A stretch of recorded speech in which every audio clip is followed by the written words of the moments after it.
kag sa good vibes.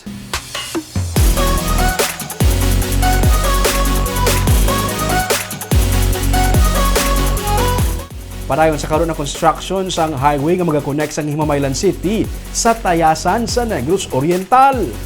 Ini ang dalan nga magaangot sang Himamaylan City sa Tayasan sa Negros Oriental. Nasuguran na ang construction sang highway nga nagalabay sa matagas nga bahin sang Karabalan sa Himamaylan. 35 kilometros ang laba sinikag ang road construction ang nagabalor sang 400 million pesos. Kung mahuman, ginapaabot nga mabuhinan sang 30 kilometros ang kalayon sang biyahe halin sa Negros Occidental pakadto sa Negros Oriental.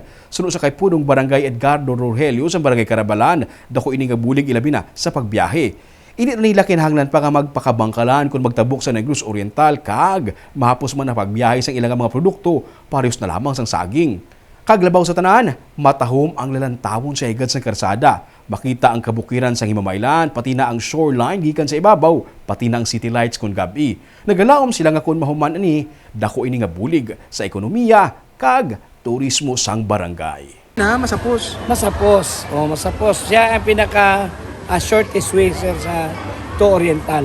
Pwede ka makadulong produkto nyo na sa Oriental. Pwede, Like pwede. ano nga ko products sa Mga saging, mga crop rots, di ba?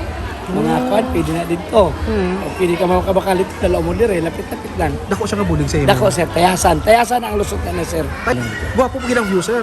Oo, nami ang view da sa amin sir. Pwede Babaw. makakompete sa mga biyaw. Ay, pwede sir, patapos makuha na gina sir, namin na. Kung pagtaas mo da, makita mo na ang view.